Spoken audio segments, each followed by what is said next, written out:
to see biaxial stresses accompanied by a state of simple shear.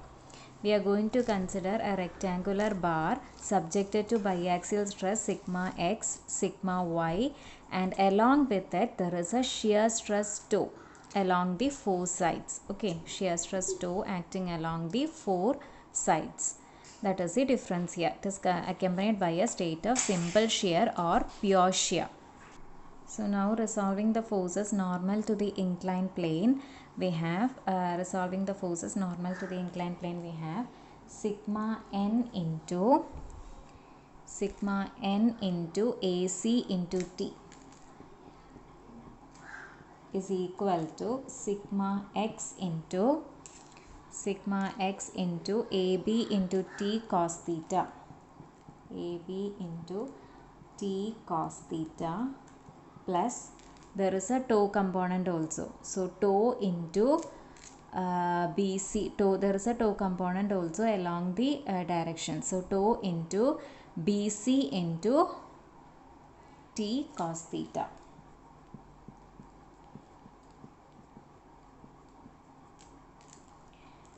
Plus sigma y component, sigma y into BC into T sin theta plus tau into the opposite component AB into T sin theta. Okay, simplifying we get sigma n is equal to sigma x into AB by AC into cos theta plus tau into BC by AC into cos theta plus sigma y into BC by AC into sin theta plus tau into AB by AC into sin theta.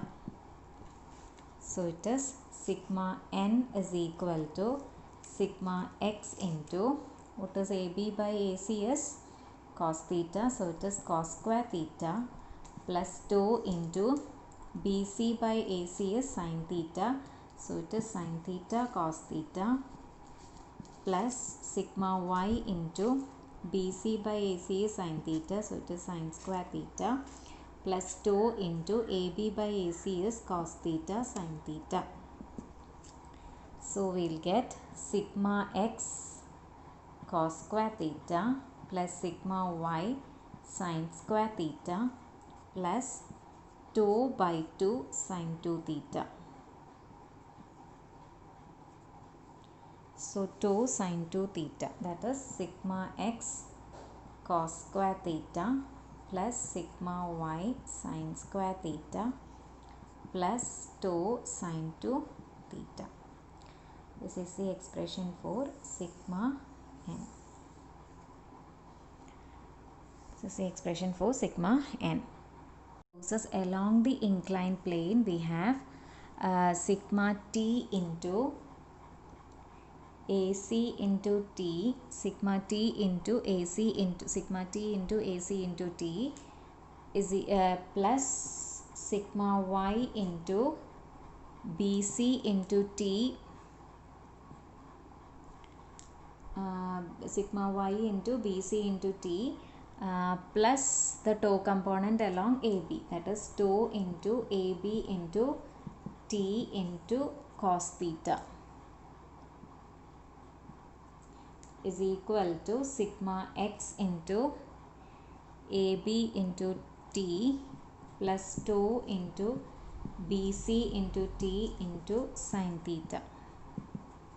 So from that sigma t is equal to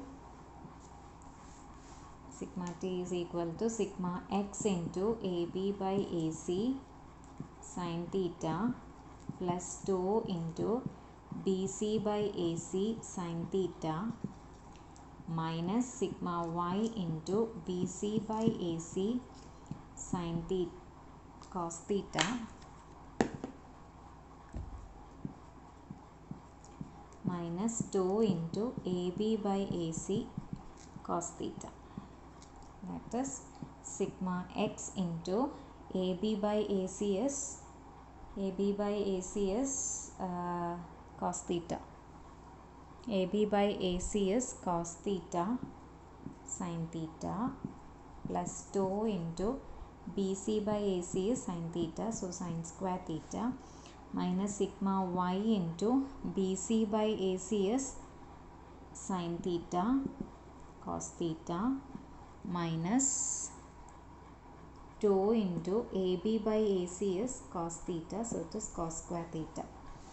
So it is sigma x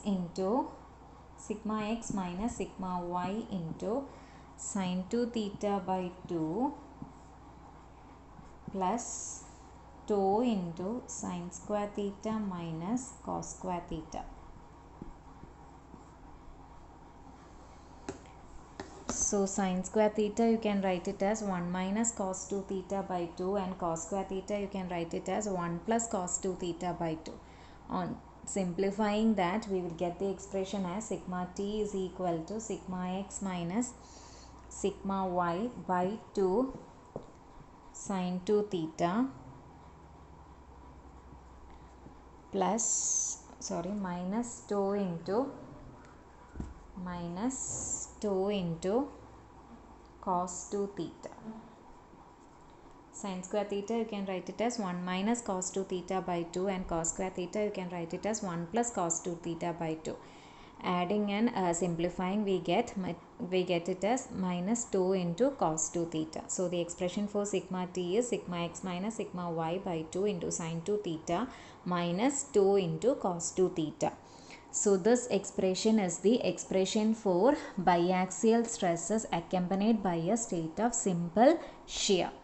So when simple shear is taken into account, we will have to add the shear component also along the other face.